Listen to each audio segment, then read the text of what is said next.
I guess we're recording. Yeah. Anyway, welcome to another edition of What the Fuck Happenings here in Mendham, I guess. I don't know whether I'll change my name when I'm not in Mendham anymore, but, name changes seems kind of a pain in the neck, so I don't know. Maybe I'll just leave it, but who knows? Yeah, I don't know.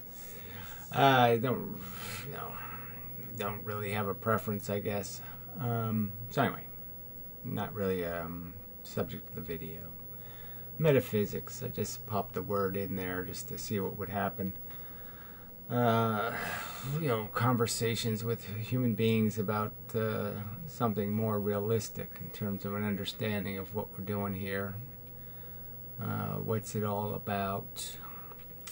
So the subject sort of came up on the Draft Physics channel, and so I spoke a little bit about the philosophy of science. That's the way people think of it. They think everything's a category of philosophy, where I would say everything's really just a category of science. And more specifically, everything's just a category of having a trial, of analyzing something and attempting to describe it, and that's all you're trying to do, whether you're trying to do real physics or chemistry or biology or anything, in terms of just trying to accurately describe what we see, what the facts are. First, agree on some facts, identify them, and then just say what other facts do those facts point to. So once you know, like 2, 4, 6, 8, you can sort of deduce the 1, 3, 5, 7. One set of facts gives you other sets of facts. It just then spirals, and then you do experiments and you do other things to see if you can play with perception.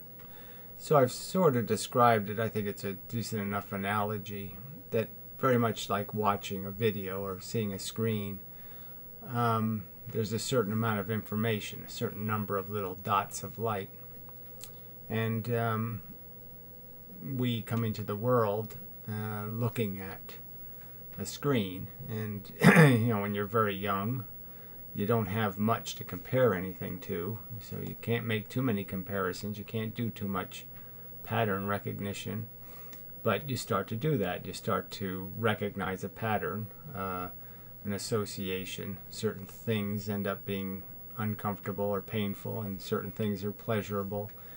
And certain events keep happening, where there's a certain reward, dinner time, that comes with a certain event, the sun going down or something. So you end up recognizing certain patterns and identifying them, and then you ask questions about, what it occurs to you to ask in terms of the unanswered questions when you look into the world.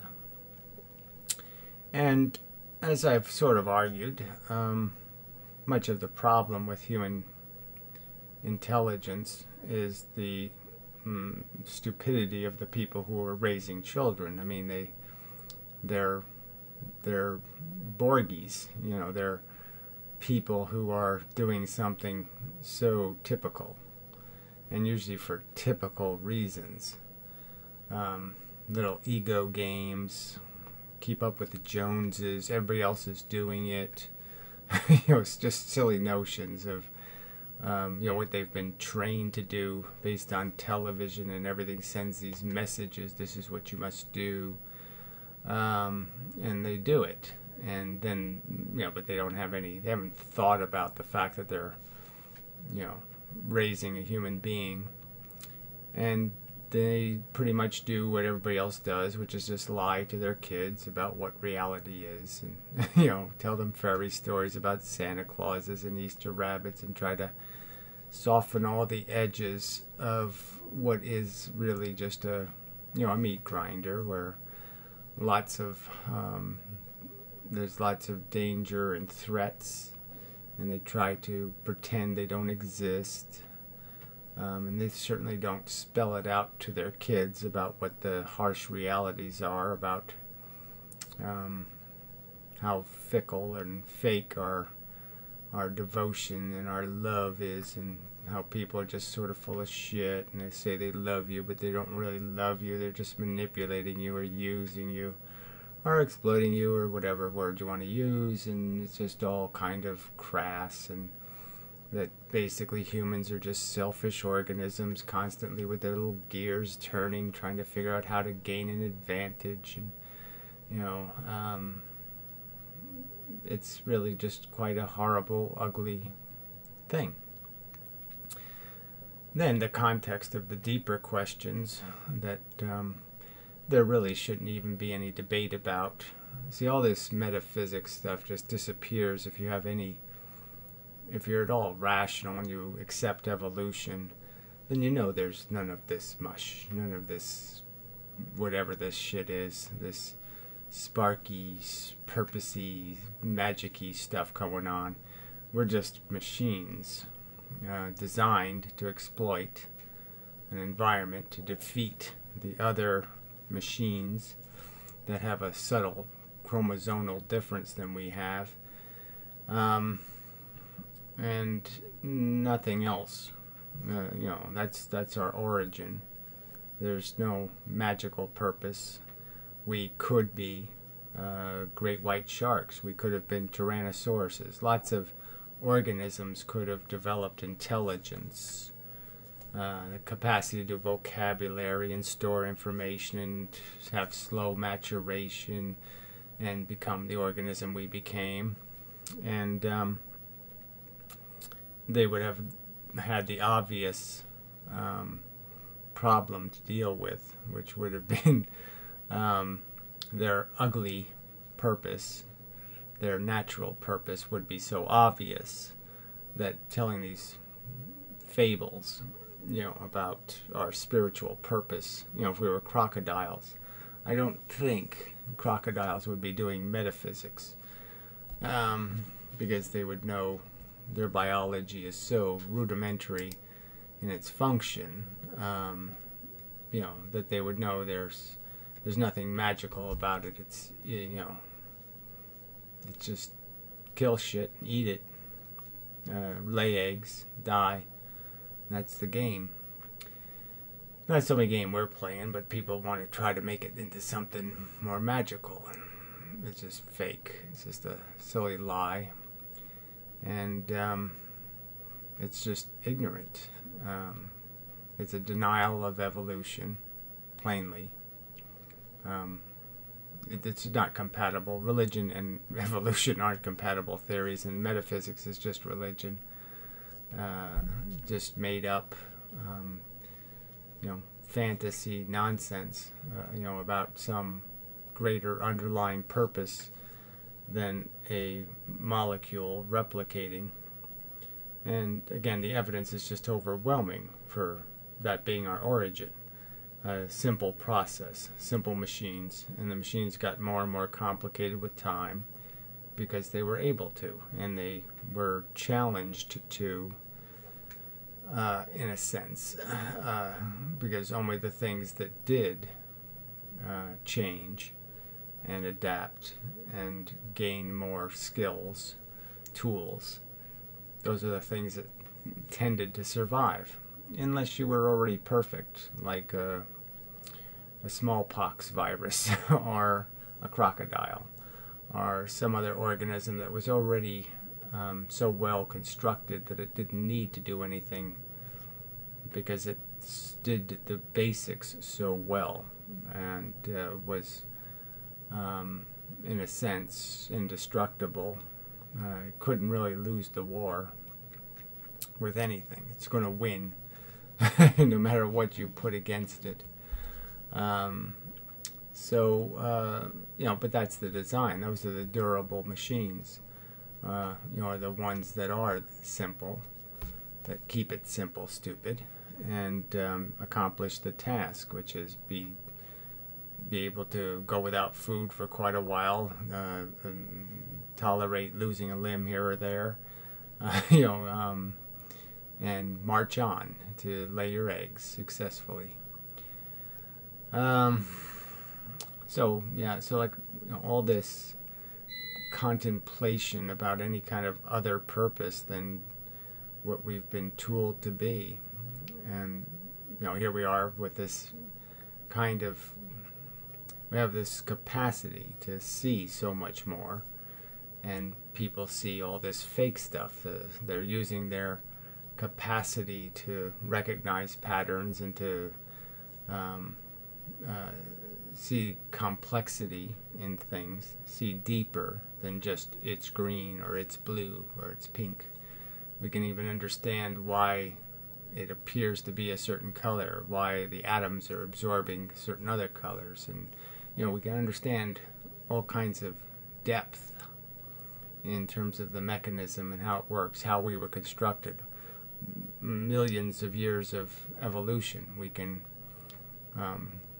draw a fairly accurate picture.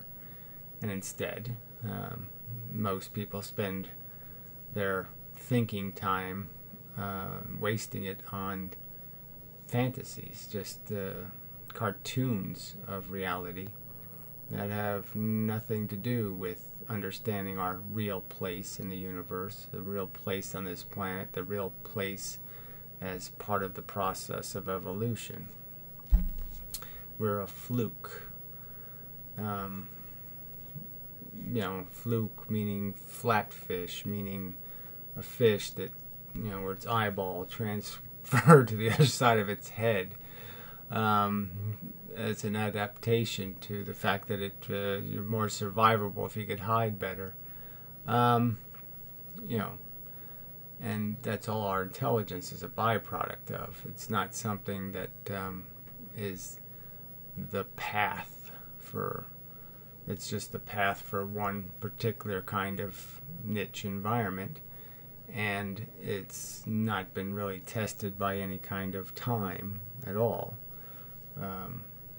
As a species, we haven't existed very long as an intelligent organism, and clearly there's many indications that we will shoot ourselves with our own technology, that we won't survive it,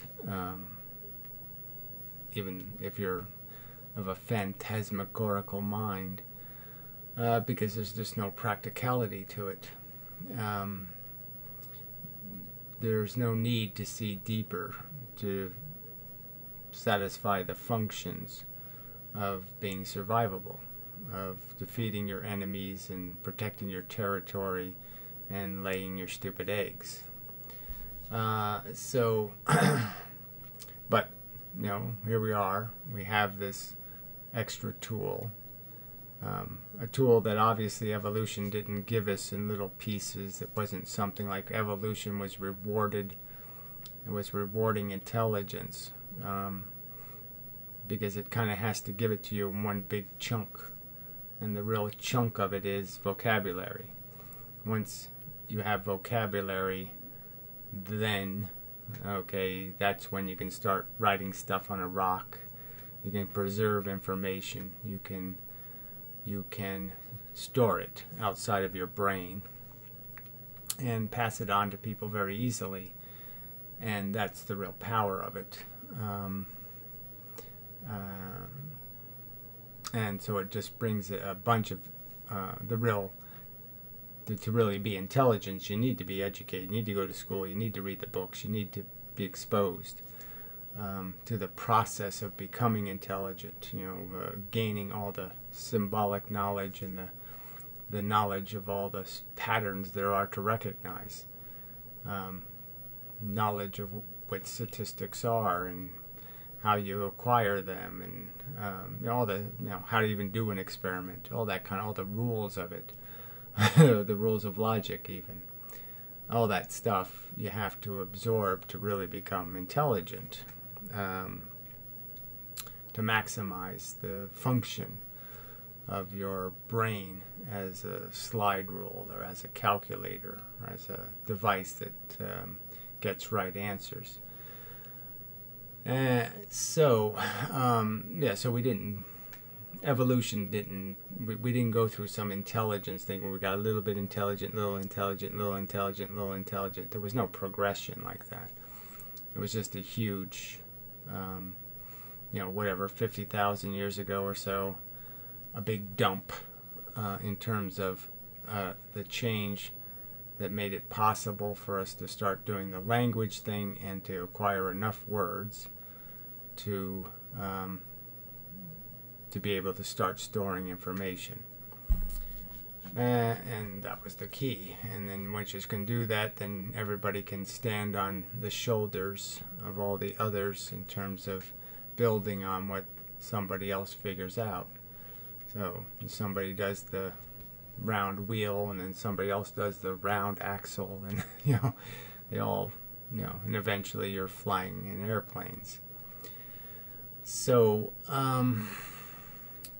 we're intelligent, and that's a nice, neat little fluky thing to be, but that's all it is a fluke. It's not what evolution does. It's not the end result. It's not the pinnacle of something, and in many ways it's just totally useless to the game we're playing, because it's not a game that takes a lot of intelligence. You don't need to be a nuclear physicist to be a pole vaulter or something. Life is a game to be played in, run, jump kind of manner. It doesn't require any sophisticated knowledge. The hurdles are these physical ones. They're not, complex hurdles that you have to jump. This faculty of being able to think and process information and to do it well, that is reliably, doesn't have much value. And clearly, bending it into comforting fantasies is probably more survivable. It makes you more survivable if you can take the little placebo candy pills that make you feel like it's all going to be all right. So if you have some little diluted, silly philosophy that enables you to escape fear and horror and terror, depression, then yes, it's going to be conducive to your survivability. But it doesn't make it the truth. It's still a grotesque lie. And so I'd say on that ground alone that it's not worth it. Your surviving on lies is no better than surviving on slaves. It's a crime against our own faculty to be intelligent, to use it, in such a perverse way, to propagandize and promote illogical thinking and stupid ideas and irrational mush. And that's what all this metaphysics is. All this happy Borgy philosophy of being satisfied with our condition, accepting what should be unacceptable, what would be unacceptable if people weren't raised by people who have accepted it and have propagandized and brainwashed the next generation to do the same. So they just keep marching in this insanely silly parade based on a bunch of fake notions of reality. Like it's, heaven's going to solve the problem, or the singularity, and human beings are going to do something, whatever, marvelous and wonderful, and everything's going to be all right. No matter how many people are killed, and no matter how badly they're killed, it's all okay, it's all worth it. Pain and suffering is to be ignored, and we're to pretend it doesn't happen, because it's too much of a distraction. It's too inhibiting. So it's, knowing the truth just takes all the fun out of it. So this is just a drinking game. This is just for the drunks. Don't think about consequences or the price that'll be paid. Just, be the same, be a fool, be a just one of the reckless slobs that perpetuate a circumstance that logically shouldn't exist. Because nobody who has any rational perspective and recognizes what biologically we really are. This is a nice little image, isn't it? So, it has a duck and it's all a machine, but that's all we are. We're just a machine. We just process. And part of what we're doing in processing is we're processing, and even in how we interact with the world intellectually is a process. There's no magic to it. It's a bunch of programming. How we've been affected by the world, and what kind of how well we see the dots, and how well we can connect them and match the patterns, see the recurring patterns, see the consequences of what's going to happen, see the future. And there's just so many people who the only way they view the world is from their point of view of themselves. I mean, how does it affect me? And that's as far as they can think. And they don't even think of it in terms of the understanding the me part that started with their birth, and why they exist. And that if they don't stop the mechanism that caused them to exist, then why do they think they're going to be immune from existing again, in a sense? Waking up conscious on planet Earth as the spawn of foolish, reckless, ignorant, sloppy behavior by thoughtless, trivial, ignorant people who pretended it was all going to be all right, and took a stupid risk and perhaps put you in a horrible condition. But like I said, the people watching this video, well, even it doesn't really matter, right? The people who would be disagreeing are the people who weren't born deformed, or weren't born with ALS, or some gene that was going to mean they're going to die when they're 29 years old, or some other bullshit. The lucky ones just keep pretending that luck was something they created. They made their luck. It's interesting that Google doesn't let you go any further. I mean, I'm sure there's lots more images, but there's no more button. It's just kind of funny. They'll only let you have so much of the internet, and that's all they're going to give you, which kind of sucks. So we'll hit the philosophy button. What the hell?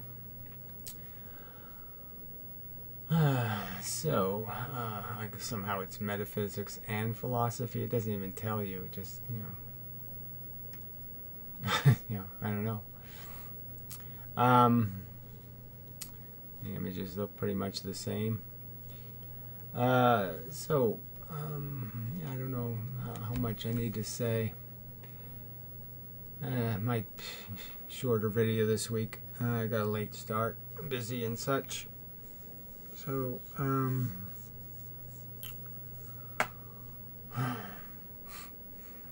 Yeah, I mean, the two big points are in terms of understanding what we're doing here was as intelligent beings. All you're doing is really looking at a screen. You're looking at the world, and you spend a lot of time looking at it.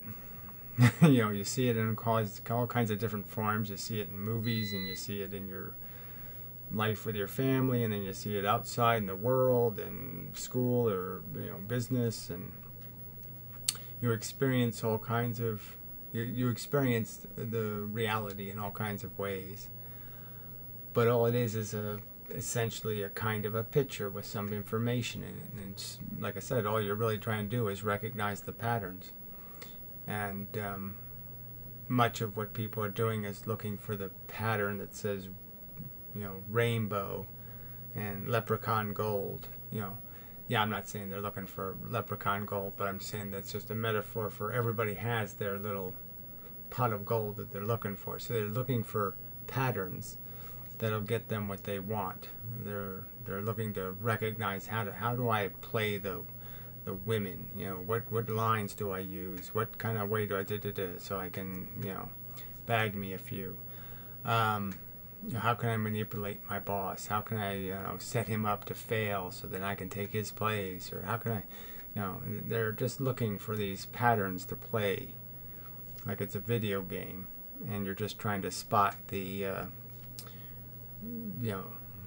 whatever the treasure is you have to find, the little key that'll open some door, and you're just looking to get to the enemy or shoot him before he gets to you. So you're looking for signs of enemy is around, or there's bears over there. Some other, don't wake them up, be quiet. So you're just trying to play it, and that's all it is. And it's 90% of our lives are spent playing a very crude and crass and ugly. If we could see inside of each other's heads, let's not pretend there's anything nice in there that you want to see. You don't want to see what's in other people's heads. So why are you pretending? Why are you defending it? Because everybody says it's all love and wonderful and nice. No, it's not. It's crap. Even when it's superficially looking benign, it's still cancer. It's all made out of shit and crap and garbage. And there's just nothing to defend in this stupid ego chasing, competition, game playing, manipulation, gratification thing. It's gross. And its basic function. Horrible. Actually, just horrible. The reality is just so much uglier than what people wish to pretend it to be. They just make it all into some shiny little apple. It's poison apple. And they're feeding it to their kids. Just lies. So somehow I wanted to get to that part of it, just how we have to overcome so much propaganda. As I was thinking about it and thinking about this subject of, how you acquire piece by piece your understanding, and just how many lies you have to bury before you can really start to understand where you are. Because as a kid you trust these people to tell you the truth. And it's just one lie after another lie after another lie, and so I was sort of thinking about when I first heard the option of the theory of evolution, and I was like, well, why didn't somebody just tell me this from the beginning? Why did you pretend that you had some other explanation for existence when that's obviously the right answer? Why are we doing this pretending churchy thing, God thing, all this mush? Why all this nonsense? Clearly the right answer is that evolution thing. That's the right answer. None of this other shit means anything. It's just nonsense. and that was sort of one of the key points too, where it's almost so irritating that they waited to tell you that truth. I mean, at least in my case, I don't know how 5, 6, 7. I don't know how old I was, but it seemed like that would have been the first thing you tell somebody when they ask questions about what it is to be alive. That should have been the first answer. That, well, you're just a long descendant form of a worm. And the worm digs in the ground and eats the dirt, and then it makes enough strength in its body so that it can lay some eggs that have enough energy in them to create new worms. And it's basically trying to take over the world. And that's what you are. You're just another version of that worm that just is fancier. You have fancier tools, but that's all you really are. And that's your destiny. Is you're supposed to do the same thing. You're supposed to plow through the world, consuming, and get to a position where you can lay your eggs in some fertile ground, so your little genetic monsters can, go consume some more territory. So anyway, I'm just saying, if you tell a kid that stuff straight, it's going to hit them. It's going to impact them. Okay, and they're always going to be comparing all these lies to that truth and understanding it in that context. Now, the strange thing to me, the thing that there's a lot of strange things where you just can't figure out how people can miss certain things. So I guess I hate to mention the name Hafliday, but just as a nihilist and the Anaconavods type, that somehow can just separate their own, so somehow can pretend that they're not as much of a player as everybody else, and that they have an obligation, if they're living in something that's broken or something that has positive and negative elements, that they're obligated to do something to enhance positive elements and do something to prevent negative elements, when it's happening to things that are just as capable of being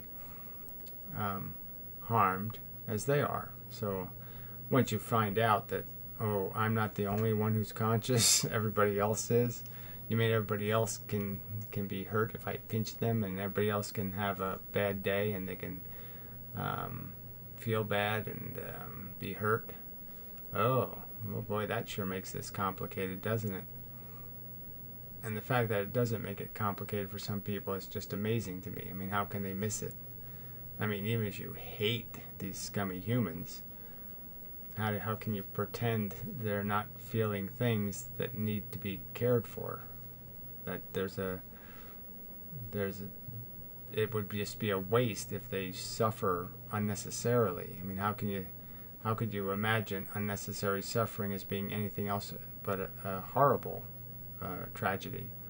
Because if you were the one experiencing unnecessary suffering, you sure would think that was stupid. That it didn't need to happen. You got a broken leg and you didn't need to have a broken leg. It could have been prevented. All that stuff. I mean, you would certainly know if it was happening to you that it means something. So how can I possibly assume it doesn't matter when it's happening to somebody else? What's the difference? There's no difference.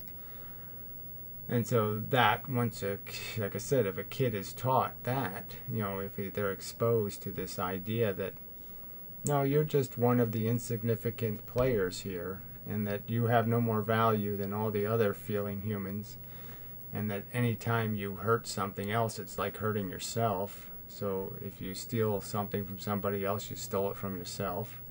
Anything you do to degrade somebody else's existence, it's just the same as degrading your own. So you can't win by exploiting somebody else, because that's just like you being exploited. So you're not going to have much fun playing this game, because this whole competition thing means you really are going to have to create losers. You're going to have to win. You get the good girl, that means somebody else didn't get her. You know, if you get the trophy wife, well, somebody else don't got the trophy wife then. That's just the way it works out. So if you have, somebody else is a have-not. And I don't see how anybody can live with that comfortably or being satisfied that that's a good way to play. You know, I win because I made other people lose. No, that's not a game worth playing. That game, and that's the only game we have. And this is not good enough. Not nearly. So anyway, maybe I'm done now. Don't know if I need to beat it to death. Don't know if I'm, like I said, I'm preaching to the choir, so there's probably no need to do this. In some extent, I mean, I have to get to the more relevant problem, which is I have to make myself more relevant to part of the world in which people are paying attention. I have to become a relevant player in the idiocracy before all these words could possibly mean anything. Something like that anyway. So yeah, I suppose, you know, it is quite depressing when you think of all this. People are still, oh, does God exist? like this question should be so overly dunely answered. It's over. God should be dead. Dead. Is it just a silly, infantile, childish notion? And I shouldn't even say childish. I shouldn't insult children. Because children wouldn't come up with this crap, really. You know, if they were left to themselves, they might do the Lord of the Flies thing. You know, they might degrade into being animals. But I think if they had some exposure to civilization, that they would end up having conversations about ethics and what's right and whether there's anything productive in making food out of each other. No, when there just isn't. Making human victims, forcing some to pay all the price while other people pay a price. They're certainly going to have bad days and they're going to die, but they live in this fake delusionary world as if they're accomplishing something in, you know, gaining their little bit of ego gratification and such. So anyway, so yeah, two subjects. One, there really is no there's just in facts, and the fact that we can understand them. We can put more than one of them on the screen at a time and understand the relationship between facts. We can see, like, oh yeah, they're purple and blue and green. We can match them by color, or we can match them by shape, or we can match them by size or weight. So we can recognize patterns and put things in categories, recognize properties, and that's all we do. And so whether we're doing science in the you know, regular science, where you're talking about physical things and what's the physical thing made out of and whether the physical parts do, or you're talking about what is the meaning of our existence. Both of those questions are essentially the same kind of question. They're just a question, and the facts answer the question. And so you just put the facts together, and if you want to understand what it means to be alive, well, then you just understand that, all right, well, we we're not curing the universe's cancer, so we know that. We don't have a function here. We are just fluky fish. We're interesting, but we don't play any essential role in anything that needs to be sustained. There's nothing. We're not the heartbeat of something that's, like I said, fixing a problem the universe has. We're not a band-aid for some wound the universe has. We're not improving it in any way. And we have these features. We can feel good and bad, and that's essentially the creation of value in the universe. If nothing could feel good or bad, it doesn't matter how the game comes out. If it feels just as good to win as it does to lose, then who cares whether you win or lose, right? Doesn't matter. So nothing could matter in the universe if nothing could feel anything. So clearly the feeling thing is important. And now, so we're just trying to say, well, obviously it's better to have good feelings than bad feelings. So that's easy. Obviously, factually, it just, you can't escape the idea that it doesn't matter which brain is doing the feeling. A bad feeling in my brain or a bad feeling in somebody else's brain, same bad feeling, same badness. So it doesn't really matter. And so all we're really doing is trying to prevent that from happening. And what's the good feeling really made out of? Well, it's really made most of every single time I go looking for it, I'll find that most good feelings are just the absence of a bad one. Being rich is good because it's you're not poor. So this sort of relates to physics in the sense that as I've argued,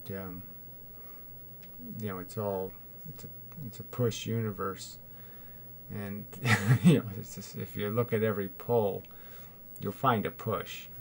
Just got to go look for it, and every good that we think exists is just a good because the alternative is bad, and if there wasn't an alternative bad, the push, there wouldn't be any perception of a pull or an attraction or a positive.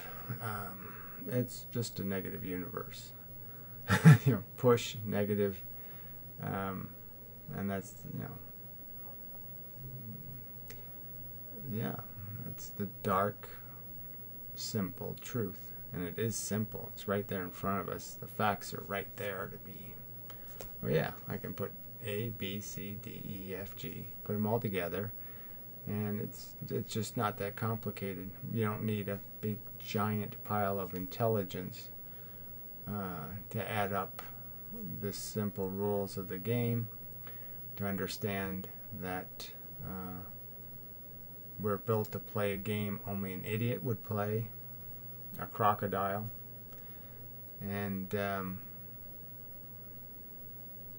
that's not good. It's not good for smart things to be forced to play dumb games. So anyway, that's